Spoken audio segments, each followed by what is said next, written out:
Bonjour et bienvenue dans un nouvel épisode de mon podcast Sous l'auspice des Muses. Je suis Céline de la Célinatech et aujourd'hui je vous retrouve pour un épisode, pas un épisode spécial parce que je pense que des épisodes comme ça il y en aura plusieurs et j'espère souvent sur mon podcast, mais c'est un épisode dédié à la formation que j'ai mise en ligne sur mon store Podia. Et du coup, dans cet épisode, je vais vous parler de la création d'un personnage à partir de rien. Alors, donc, vous l'aurez compris, j'ai mis en ligne sur ce fameux store une formation sur comment débuter un personnage à partir de rien. Et dans cet épisode, qui est très important pour moi, la preuve, j'ai fait un plan que je vais suivre. Dans cet épisode, je vais vous parler de 3 points. Parce qu'en fait, à la base, je voulais faire un super épisode de vente pour vous expliquer à quel point ma formation va vous apporter des choses, à quel point j'en suis fière, à quel point je suis heureuse de l'avoir mise en ligne. Mais je trouvais que c'était trop... ça correspondait pas tellement à mon caractère, entre guillemets. Du coup, je préfère vous faire un épisode où je vous parle de comment j'en suis arrivée à écrire cette formation, qu'est-ce que c'est que cette formation et comment je me sens avec, quels sont mes sentiments par rapport à cette formation, parce que je pense que c'est important d'en parler. Et enfin, je vais vous parler dans quel projet professionnel elle s'inscrit, et du coup, pourquoi est-ce que j'ai vaincu ma peur par rapport à cette formation pour la publier et la mettre en vente pour de vrai. Voilà. Allez, donc je commence par ce fameux point, comment j'en suis venue à écrire cette formation. En fait, je sais pas si vous suivez un peu des interviews d'auteurs et d'autrices, mais il y a une réponse à une question qu'ils font à peu près tous, et moi qui personnellement me met pas en colère, mais qui me frustre en fait, voilà, c'est le mot, c'est des réponses qui me frustrent.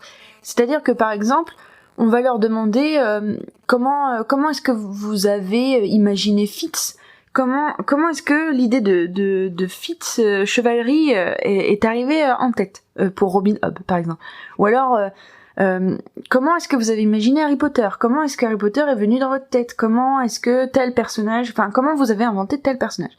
Et l'auteur ou l'autrice va répondre cette formulation qui est magnifique mais qui ne nous avance pas du tout, qui est il est venu tout seul, et ou alors il est apparu comme ça, d'un coup, comme ça. Il y a toujours cette notion de personnage qui a une volonté propre et qui apparaît aux auteurs et aux autrices sans que eux-mêmes, en fait, ils se retirent leur pouvoir de création sur ces personnages parce qu'ils en sont arrivés au point où ils les considèrent comme des personnes à part entière. Et sauf que du coup, moi, c'est quelque chose qui m'a toujours énormément frustrée, parce que quelque part c'est faux, quelque part c'est un mensonge, parce que non, le personnage n'est pas venu tout seul, il y a bien un moment où toi, écrivain, tu l'as inventé. Et nous les créatifs, nous les gens qui veulent se mettre à l'écriture, on aimerait bien savoir, je sais pas, qu'est-ce que tu fais comme routine pour te mettre dans un état qui fait que ton personnage il t'arrive comme ça d'un coup. Qu'est-ce qui déclenche ton flow créatif de création de personnage, quoi, tout simplement. Et du coup, moi je me suis toujours évertuée à essayer de répondre à cette question de comment est-ce qu'un personnage me vient, voilà. Et en fait, cette formation, c'est exactement ma réponse à ça. C'est comment me vient l'idée d'un personnage et comment je tire une ficelle d'une bribe d'idées de personnage pour en faire un personnage à part entière. Et du coup, ça rejoint... en fait, si vous voulez, moi je suis devenue... j'ai l'impression de me la péter en disant ça, mais je suis un peu devenue une espèce de professionnelle de création de personnages, parce que à l'époque des forums RPG, j'étais souvent la personne qui était en charge de construire les personnages préconstruits. Qu'est-ce que c'est les personnages préconstruits ? Ce sont les profils de personnages qu'on propose aux joueurs pour si par exemple un joueur n'a pas d'idée de quel personnage il a envie de jouer mais qu'il a quand même envie de venir écrire sur le forum, il a toute une liste de préconstruits dans lesquels il peut venir piocher, et en plus généralement les préconstruits ont l'avantage d'être liés au background du forum en fait. C'est-à-dire que généralement les administrateurs ont créé ces personnages préconstruits avec une petite idée derrière la tête. Moi je sais que par exemple les préconstruits de Fake Pearl avaient tous une espèce de quête perso qui était liée à la quête principale de l'univers de Fake Pearl, quoi, par exemple. Et je leur avais inventé des événements, je leur avais inventé, enfin bref. Donc il y avait un espèce d'enjeu dans les personnages préconstruits, quoi. Et c'est vrai que c'était souvent moi qui étais chargée de faire les préconstruits parce que faire des personnages, c'est quelque chose qui m'est toujours venu très facilement. J'adore ça. En fait, c'est un exercice que je trouve hyper stimulant parce que ça permet toujours de... Enfin, en fait, je pense que c'est ce que je préfère dans l'écriture parce que créer comme ça une personne et avoir des enjeux en tant que créatif, avoir les enjeux de rendre cette personne la plus réaliste possible alors qu'elle n'existe pas, c'est quelque chose que j'adore. Voilà, j'adore ça. J'adore et même moi par exemple, il y a énormément de forums RPG où je créais des personnages et en fait je faisais juste de la création de personnages et à la fin, j'allais jamais écrire sur le forum, en fait, c'est juste j'avais créé mon personnage et j'étais contente, quoi. Et bah, par exemple, dans les Sims, je suis le genre de personne qui adore créer les familles dans les Sims, et puis une fois qu'elles sont créées, ça me saoule d'aller les jouer, quoi. Voilà. Et aussi, pour terminer un peu les anecdotes, en fait, moi, par exemple, j'ai du mal avec les RPG type Donjons et Dragons, Pathfinder et tout, parce qu'en fait... le personnage, il est pas, comment dire, le jeu, à la base, il est pas fait pour que vous créiez votre personnage librement, en fait. Quelque part, dans un RPG avec des systèmes de jeu, des systèmes de lancer de dés et tout, vous faites que créer un archétype de personnage qui répond à plusieurs règles pour pouvoir jouer en jeu. Alors après, ne voyez pas là une critique parce que franchement les créateurs de RPG ils sont ouf. Si vous saviez le nombre, je pense que, pour ceux qui jouent au RPG vous allez me comprendre, mais le nombre d'enjeux, le nombre d'événements, de choses, d'actions, de paramètres que ces gens-là ont pris en compte et ont transformé en règles de jeu, c'est hallucinant, c'est hyper hallucinant. Et moi, par exemple, aux gens qui ont du mal à construire des personnages, je leur dis, mais allez jouer à un RPG. Allez jouer à un RPG, regardez les fiches de personnages, regardez les livres des joueurs, regardez comment un joueur de RPG, ou surtout plutôt qu'un joueur, comment un créateur de RPG construit son système de personnages. Et normalement, franchement, si en regardant tout ça, on n'a pas une vague idée d'une méthodologie à appliquer dans sa vie de créatif,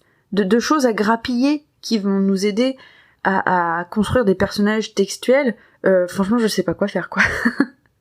Non mais je pense que c'est pas une méthodologie qui correspond à tout le monde, mais voilà. Et du coup moi dans les jeux de Donjons et Dragons, dans les RPG type Donjons et Dragons, en fait, je galère parce que moi, je crée mon personnage, en fait, des fois, ça me saoule juste de jouer.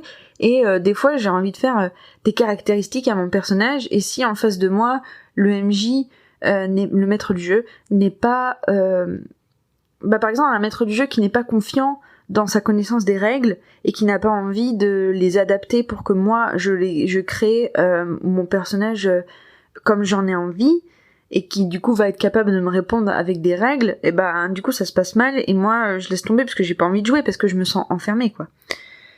Donc voilà. Donc toutes ces anecdotes pour dire que en fait on oublie de parler de la méthodologie qu'il y a en soi avant de créer un personnage. On oublie de parler d'une sorte de routine créative ou de schéma de pensée dans lesquels il faut se mettre pour créer un état dans lequel on est capable d'avoir des idées pour créer des personnages. Et moi, personnellement, j'ai mis en place une routine vraiment qui marche à tous les coups sur moi et qui me permet d'avoir, franchement, je pense, en une journée, j'ai un nouveau personnage de créer. Et quand je dis ça, ça comprend généralement je fais des illustrations, enfin c'est pas moi qui dessine, hein, mais genre je vais piocher des illustrations et je fais, c'est ce dont je parle dans ma formation, voilà, c'est ma routine où moi personnellement, voilà, quand j'ai l'idée de mon personnage en tête, il faut toujours que je fasse des exercices de visualisation. Donc je fais des exercices de visualisation enfin c'est comme si je faisais un poster de mon personnage et après je fais une fiche et ou alors des fois même carrément je me suis lancée dans des exercices d'écriture, voilà. Donc tout ça pour passer à mon deuxième point. Donc qu'est-ce que c'est que cette formation que j'ai mis en ligne et comment je me sens avec.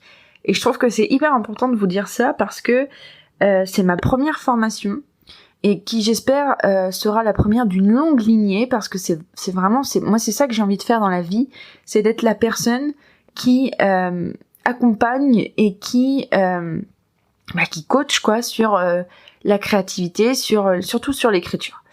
Mais ça je vous en parlerai dans un troisième point. Alors cette formation, c'est le partage de ma méthode pour se mettre dans un flow créatif afin d'être à même de recevoir l'idée d'un nouveau personnage. À la fin de ma formation, si vous n'avez pas de piste pour créer un nouveau personnage, franchement, je m'engage à deux choses. Soit soit il y a des améliorations à apporter, vous sentez qu'on n'est pas loin et qu'on peut trouver votre personnage. Et dans ce cas-là, on fait quelque chose, on améliore ça, mais en tout cas vous créez votre personnage à la fin de cette formation. Soit je vous rembourse. Mais voilà, parce que du coup, moi je veux pas que vous achetiez cette formation juste pour avoir des petites astuces comme ça, pour vous aider à avancer, enfin pour vous aider à créer des personnages. Moi, vous achetez cette formation, à la fin, vous avez une idée d'un nouveau personnage. C'est vraiment mon but. Et en fait, du coup, au travers de cette formation, donc je vous apprends à vous mettre dans un état de créativité qui vous mettent dans une espèce de transe créative où vous êtes à même de recevoir, ça je viens de le dire, mais où l'idée de personnage, une bribe d'idée va arriver. Et du coup, cette bribe d'idée, ça peut être une couleur de yeux, une couleur pour les yeux, une couleur de cheveux, une posture, une action, une punchline, quoi que ce soit. Et à partir du moment où vous avez cette première ficelle qui esquisserait un personnage, vous la prenez et vous la tirez, et à la fin de ma formation, cette ficelle, c'est devenu un personnage. J'ai une autre méthodologie qui ne répond pas à la même question parce qu'en fait c'est une méthodologie sur ce que j'appelle faire d'un personnage une personne à part entière. C'est-à-dire avoir un personnage vraiment hyper profond et réaliste, mais ça je le réserve pour une prochaine formation. Ma formation, je la vends 59 €. 59 €, c'est le prix d'un bon bouquin de méthodologie pour la création. Par exemple, 59 €, c'est le prix que j'ai mis dans mon dictionnaire de la mythologie grecque qui suit une méthodologie du monde de la recherche qui correspond à mes vrais besoins en termes d'écriture de vidéos et en termes de compréhension de la mythologie. Voilà. Et comment je me sens par rapport au fait de vendre une formation. Et là, je vais vous parler avec mes tripes, mais vraiment profondément. C'est-à-dire que, c'est ma première formation, c'est la première fois que je vais vendre un produit sur Internet, et j'ai très peur. Mais en fait, la raison pour laquelle j'ai peur, c'est pas parce que je me dis que ma formation ne vaut pas le prix à laquelle je l'ai mise. Ce n'est pas parce que je me dis que j'extorque de l'argent aux gens. Non, la raison pour laquelle j'ai peur, c'est parce que je veux vous apporter quelque chose. Moi, je suis pas là pour vous vendre un radiateur au mois de juin. Moi, je veux vraiment... En fait, aujourd'hui, toutes les formations que j'ai achetées et les coachings que j'ai payés, je ne regrette pas un seul centime de ce que j'ai dépensé. Et en fait, j'ai peur parce que c'est exactement le sentiment que je veux donner aux personnes qui vont acheter mes formations. Je veux que les personnes qui achètent mes formations, à la fin, se disent « Je ne regrette pas un seul centime de ce que j'ai placé dans cette formation. Parce que la réponse à mon problème a été apportée. Parce que je vais plus voir les choses de la même manière et je vais être capable de vaincre des choses en moi qui m'empêchaient d'avancer. Voilà. Alors, donc, dans un troisième temps, dans quel projet professionnel cette formation s'inscrit-elle ? En fait, moi, j'ai envie de mettre en place, je voudrais que mon travail dans la vie, ce soit d'accompagner des gens dans leur processus créatif, surtout dans l'écriture, parce que c'est mon domaine de prédilection, mais d'accompagner les gens qui veulent mettre de la créativité dans leur vie et surtout ceux qui veulent faire de la créativité leur projet, leur plan A. Donc, cette formation s'inscrit dans cette lignée de tous les produits d'accompagnement que je vais mettre en place au fur et à mesure dans ma vie. Donc, j'ai décidé de mettre en place des formations, des ateliers d'écriture et j'aimerais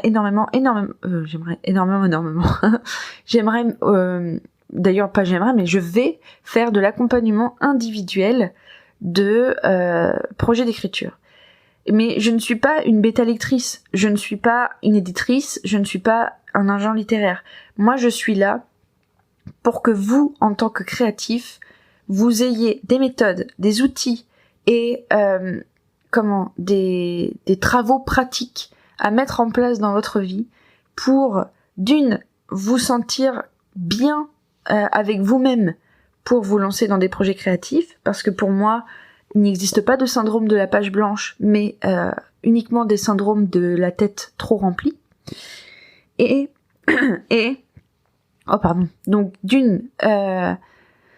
Donc voilà, que vous, en tant que créatif, vous vous sentiez assez bien pour vous laisser la porte ouverte à la création. Et de deux, donc des outils, des méthodes, des travaux pratiques pour que vous refassiez de la création une cour de récréation. Voilà, attention. Même si c'est votre projet de vie, même si c'est un projet dans lequel vous mettez beaucoup d'enjeux. Voilà. Et du coup, c'est pour ça que je vous propose ce podcast, parce que avec ce podcast, vous allez voir toute mon évolution à travers ma propre aventure de création, à travers ma propre aventure d'écriture de romans. Et moi, pendant cette aventure, je formalise mes outils et mes méthodes pour avancer. Et avec cette formalisation d'outils et de méthodes, j'espère devenir une bonne coach de créativité. Voilà. Et bien, si tout cela vous intéresse, si vous avez envie d'acheter ma formation, je vous retrouve sur mon store Podia. Le lien est dans la description de ce podcast. Je vous souhaite des très bonnes créations de personnages et je vous retrouve bientôt dans un nouvel épisode de ce podcast. Salut!